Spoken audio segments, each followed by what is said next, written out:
Empezaré repitiendo la cita en los términos exactos en que la pronunció Salvador de Madariaga.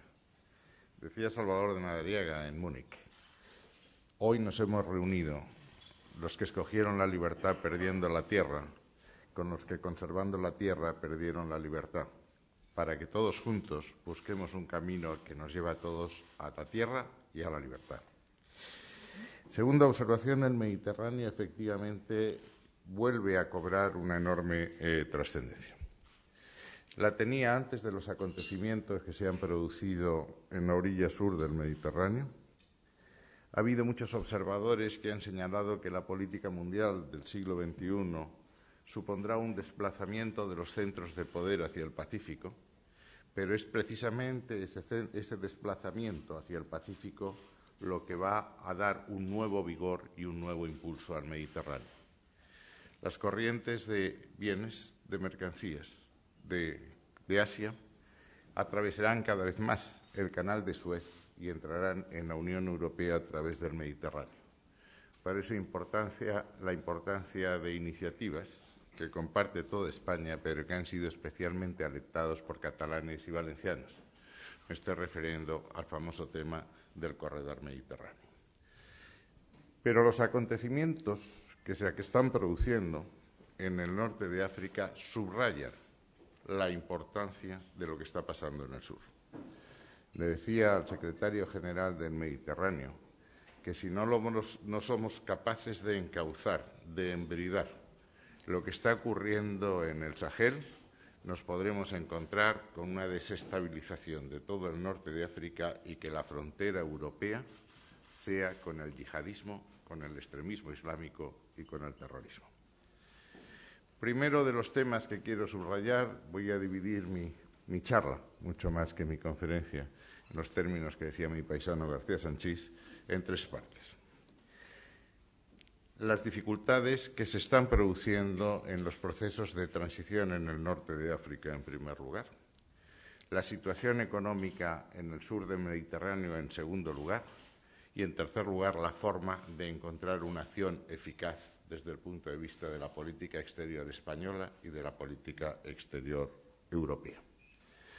De lo que se trata en este análisis es de definir una zona de seguridad y de estabilidad en el sur, vertebrada en torno a la democracia, un área de crecimiento y desarrollo económico a través de la cooperación en esta región y la forma de encauzar los esfuerzos dispersos hasta este momento para que nuestra acción sea eficaz. La primera parte es un análisis muy somero, son todos ustedes expertos en este tema, de lo que está ocurriendo en el sur. Como resumen, decía el secretario general, en la última de la Unión para el Mediterráneo, en la última reunión que tuvimos en Chipre, los ministros de Asuntos Exteriores de la Unión Europea, la situación desde un punto de vista de diagnóstico y soluciones era peor que hace 2 años, de hace 2 meses. Hoy hay más preguntas que respuestas, al contrario de lo que ocurría hace tan solo 2 meses, justo antes del verano. Preguntas sobre lo que está pasando en el Sahel, preguntas de lo que está pasando en Siria, preguntas de cómo resolver el problema iraní, problemas de cómo están avanzando los distintos países que con distintas fórmulas están avanzando en una transición política cuyo final en algunos procesos no conocemos, cómo se va a resolver el conflicto árabe-palestino, que ocupa siempre un lugar central en estos conflictos. Para ser muy breve, diré que en los procesos de reforma al sur del Mediterráneo se han ensayado 3 fórmulas. La fórmula de la represión, que es la que ha escogido el régimen de Bashar al-Assad en Siria, la vía de las reformas, que es la que han escogido, por ejemplo, Marruecos y Argelia, y la vía de la revolución en Libia, en Egipto y en Túnez. En segundo lugar, quisiera señalar que el objetivo final de este proceso no puede ser otro, si queremos que la zona sea estable, que el establecimiento de regímenes representativos, regímenes inclusivos y regímenes que respeten, que guarden las líneas rojas que hacen posible la convivencia. regímenes representativos en cuanto respondan a la voluntad de los ciudadanos. La cooperación de Occidente se canalizó durante demasiados años a través de la cooperación con los dictadores en el entendimiento de que la estabilidad política garantizaba la seguridad de la región. Como la historia había demostrado en otras ocasiones, esas fórmulas son pan para hoy y hambre para mañana. En segundo lugar, cuando hablo de un régimen inclusivo, quiero hablar de un régimen que incluya a todas las minorías étnicas y las minorías religiosas. Y en tercer lugar, cuando hablo de líneas rojas, hablo del respeto a los principios fundamentales en que se basa la democracia occidental. Es un error, en mi opinión, entender que democracia e Islam son conceptos antitéticos. El acierto estriba en fundar, en apadrinar fuerzas políticas que sean capaces de aunar estos dos esfuerzos. En este contexto, el respeto a las minorías, como he dicho antes, es esencial, como es el respeto desde el punto de vista de la igualdad, del género y de los derechos de la mujer. La evolución en los distintos países es distinta y es incierta. En Siria el panorama es más oscuro, lo he dicho antes, que hace 2 meses. Hace 2 meses había un consenso generalizado, al menos en los países que formamos parte de la Unión Europea, los 27 países más Croacia que formamos parte de la Unión Europea, que se vertebraba en torno a 2 principios básicos. Bashar al-Assad debe abandonar el poder, aunque solo sea por razones humanitarias, y, en segundo lugar, nuestro interlocutor es el Consejo Nacional Sirio. En la última reunión, estas 2 certidumbres se han teñido de niebla. Se empieza a vislumbrar por algunos países la necesidad de dar una salida pacífica a Bashar al-Assad, en los términos que se hizo en Túnez o en Yemen, porque otra salida simplemente no sería posible. Se empieza a vislumbrar la necesidad de encontrar en el régimen, y no solo en lo que es el régimen, sino lo que es la minoría alauita, que es el 13% de la población siria, ese sector reformista que pudiese ser interlocutor de la oposición. Si me permiten un ejemplo, porque yo pertenecía a la oposición democrática y fui diputado constituyente, encauzamos la transición cuando fuimos capaces de crear una comisión de los 9 que fue capaz de entenderse con los sectores más progresistas del régimen franquista. Creo que ese modelo es perfectamente aplicable a Siria. Segundo tema. Tercer tema es que las claridades, las certidumbres que teníamos respecto a la oposición siria no son ya tales. Yo me entrevisté en Madrid con el Consejo Nacional Sirio. Están haciendo un enorme esfuerzo de integración. El presidente es kurdo, para poner un ejemplo. Uno de los vicepresidentes que la acompañaban era cristiano, pero lo cierto es que no agrupan toda la oposición exterior, y lo más grave es que el Consejo Nacional Sirio no parece ser interlocutor de los nuevos líderes que están surgiendo en las zonas liberadas de Siria. Respecto a las soluciones que se han contemplado, se ha hablado de establecimiento de zonas tampón, de zonas liberadas. Es algo que no tiene base jurídica, algo que necesitaría una base en Naciones Unidas que no parece posible, vista la actitud no solo de Rusia y China, sino las dudas de países tan importantes como Brasil, India o la República Sudafricana, y que en todo caso requeriría la aportación de medios militares muy importantes, aunque solo fuese para garantizar la exclusión aérea de los aparatos de caza del régimen. Todo este horizonte, paso atrás en lo que eran certidumbres y paso adelante de dudas, nos plantea qué va a pasar en la Siria post-Assad.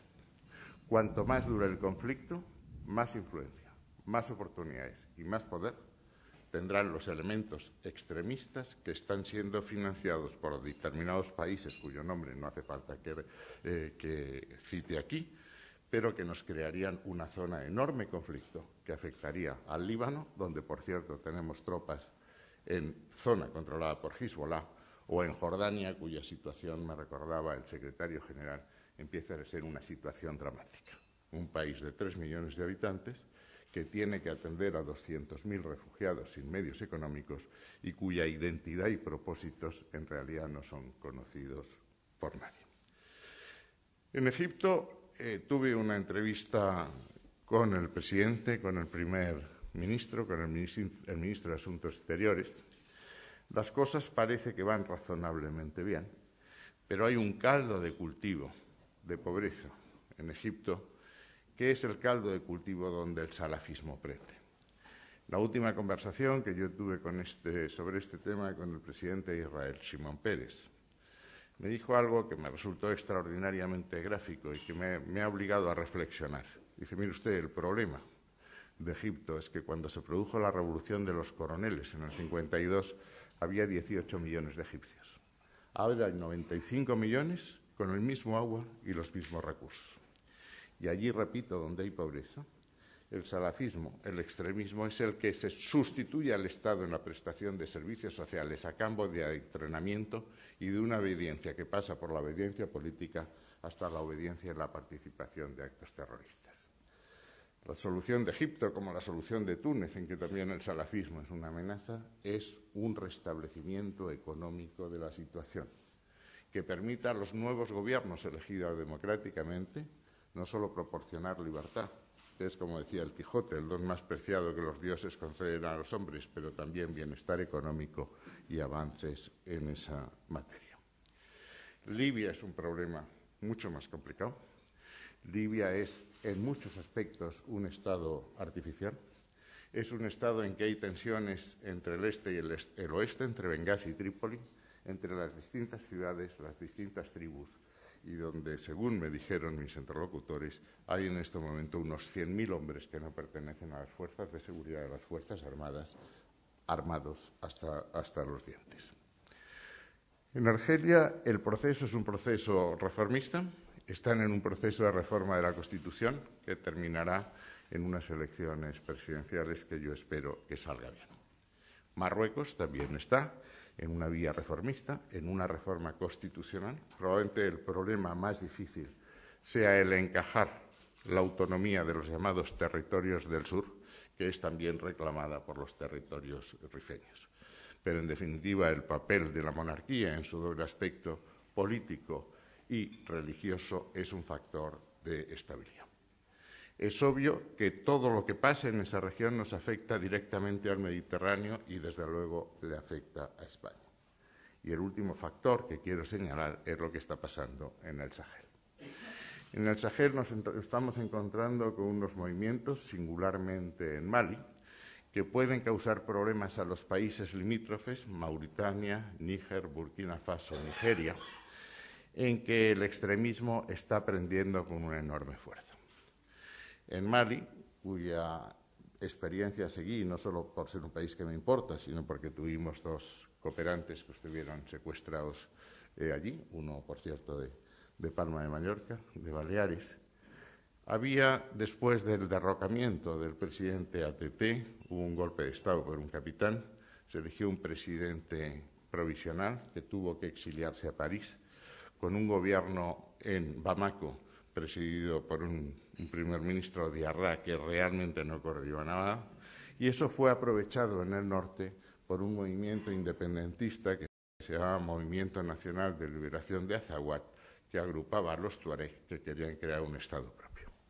Ese movimiento ha sido sobrepasado, barrido y eliminado por otros tres movimientos: el Muyao, ACMI, Al-Qaeda del Magreb, y Ansar Dine. Sobre este último hay diversidad de opiniones. Hay gobiernos que consideran que es tan terrorista y tan extremista como los otros dos. Hay otros que consideran que es un movimiento singularmente islamista que no pretende la secesión del país, sino simplemente la introducción de la Sharia como una fuente, no la fuente del derecho religioso. Lo cierto es que en este momento nos encontramos en el norte de Mali, con una extensión territorial superior a Francia, controlada directamente por movimientos terroristas. El sueño de Al-Qaeda de tener un Estado propio, que no se concretó en Somalia, que se intentó en Afganistán, se nos ha desplazado a 1.300 kilómetros de Canarias y al sur de todos los países que están en este momento en ebullición. Es obvio que la Unión Europea no puede permanecer impasible ante estos acontecimientos, pero hay dudas de lo que hay que hacer. Hace 2 meses, más certidumbre, prácticamente todos estábamos de acuerdo en pedir al gobierno de Mali, una vez que el presidente Traoré volvió a Bamako y el primer ministro Diarra logró hacer un gobierno de unidad nacional, pedir estabilizar el norte, primero mirar al sur y luego al norte, la intervención de las fuerzas de la CEDEAO, de los 15 países que forman parte del África Occidental. Eso hubiese necesitado una resolución del Consejo de Naciones Unidas, previa petición de Mali, y un apoyo logístico en formación y en información desde el aire de los países de la Unión Europea. Los problemas han surgido, las dudas. Francia presidió el Consejo de Seguridad en agosto, no aprovechó su presidencia para formular una resolución que amparase la entrada de la CEDEAO. Mali, solo hace unos meses, ha hecho una declaración pidiendo la intervención de la CEDEAO y hay países importantes en la zona, singularmente Argelia, que tienen serias dudas de que la intervención militar sea la solución o que la intervención militar deba ser amparada solo por los países de la CEDEAO. Se convocó una conferencia en Argel, lo que se llama Le Pays du Champ. Va a haber otra en Niamey, pero en este momento todas las opciones están abiertas. Lo que no está abierto es que lo que está pasando en el norte de África, que puede extenderse del Atlántico al Mar Rojo, es de una extraordinaria gravedad para el continente, de una extraordinaria gravedad para los países vecinos, muchos de ellos con serias dificultades, de extraordinaria gravedad para los países del norte de África y, por tanto, de extraordinaria gravedad para la Unión Europea. La segunda parte de mi intervención es la necesidad de construir, aparte de una base democrática en los términos que he dicho, con las líneas rojas que he intentado explicar, países en donde el bienestar y la riqueza hagan inviable un caldo de cultivo que permita una acción política terrorista. Estamos en vísperas de analizar, de aprobar las perspectivas financieras para los 7 próximos años en la Unión Europea. Mi tesis es que habría que hacer un enorme esfuerzo para acompañar esta transición política con una transición económica. El papel que nosotros podemos representar en tanto que país y en tanto que miembro de la Unión Europea, que siempre ha tenido una especial vocación hacia el norte de África, es enorme. Estamos recorriendo la región. La última visita estuvimos con el director en Egipto, con los directores de nuestras casas, Casa Mediterráneo, el Instituto, la Casa Árabe, para canalizar esfuerzos inversores de las empresas españolas en esta zona. Tercer aspecto es la falta de sincronía entre la necesidad de actuar, la necesidad de avanzar en el terreno político, la necesidad de avanzar en el terreno económico con la dispersión de esfuerzos que tenemos en la Unión Europea. En la Unión Europea tenemos, y seguro que me dejaré alguna, la política de vecindad.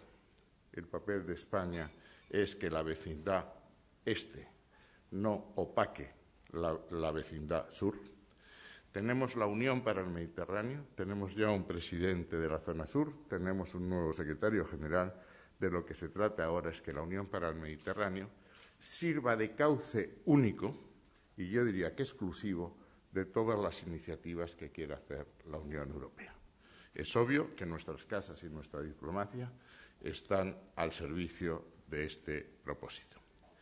En tercer lugar, desde un punto de vista económico, vamos a hacer un enorme esfuerzo para que los fondos, los recursos del Banco Europeo de Inversiones se dediquen con más intensidad que hasta ahora a crear un caldo de cultivo que permita la creación de empleos y la erradicación de la pobreza. Tenemos otra iniciativa llamada 5+5, que agrupa a los 5 países ribereños del Mediterráneo, desde Portugal hasta Malta, Francia, Italia y España, con los países del sur. Tendremos una reunión muy próxima a nivel de jefes de gobierno en Malta y es mi propósito trasladarles lo mismo que les he trasladado a ustedes, que el 5+5 se incorpore o vitalice lo que hagamos a través de la Unión para el Mediterráneo y que la Unión para el Mediterráneo, a su vez, canalice y dirige las instituciones que en este momento, con más buena voluntad que acierto, están intentando trabajar en la zona.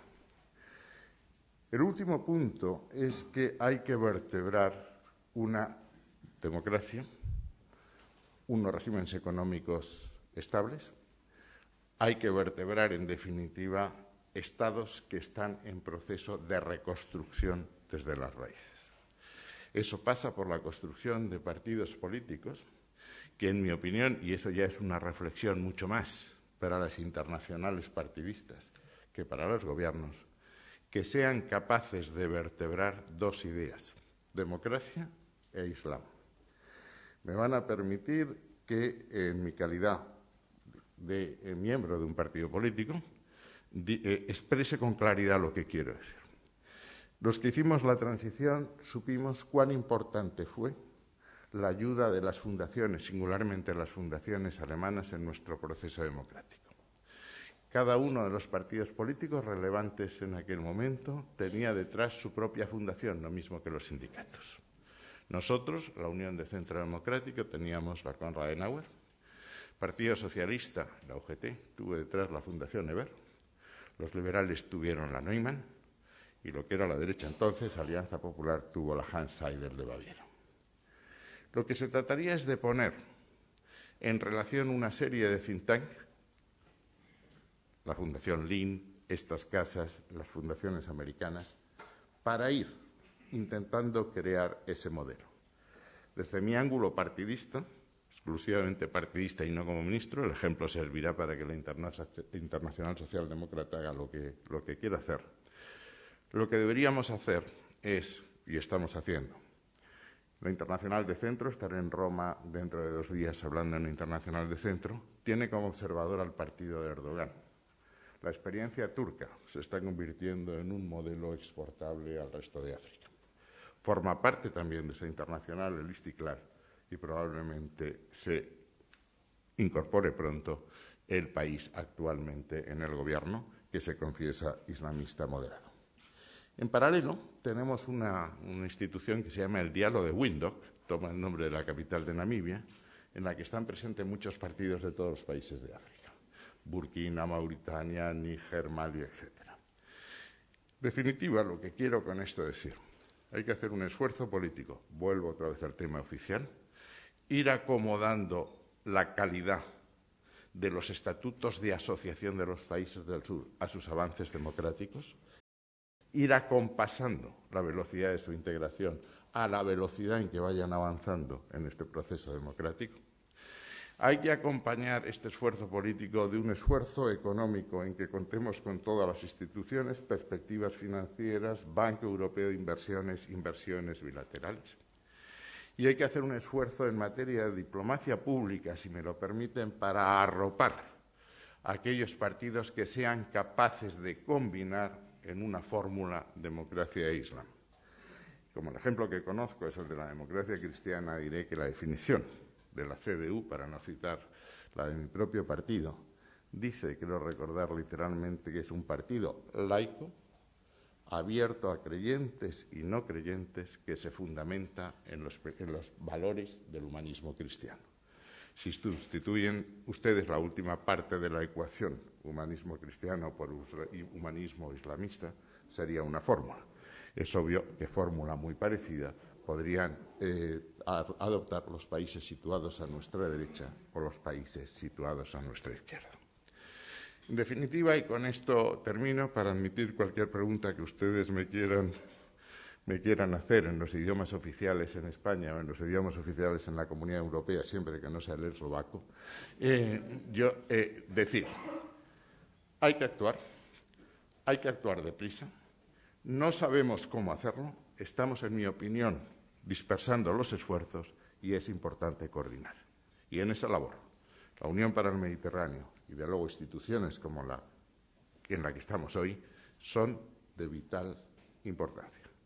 Lo que es urgente es no esperar, sino ponerse en marcha, sabiendo que estamos en un horizonte extraordinariamente abierto, que puede volcar, como decía alguien, o en la continuación de la primavera árabe o en un invierno extremista, para hacer lo que tenemos que hacer, no solo porque es de justicia, sino porque es del interés de la Unión Europea y, desde luego, para nuestro país, para España. Muchas gracias.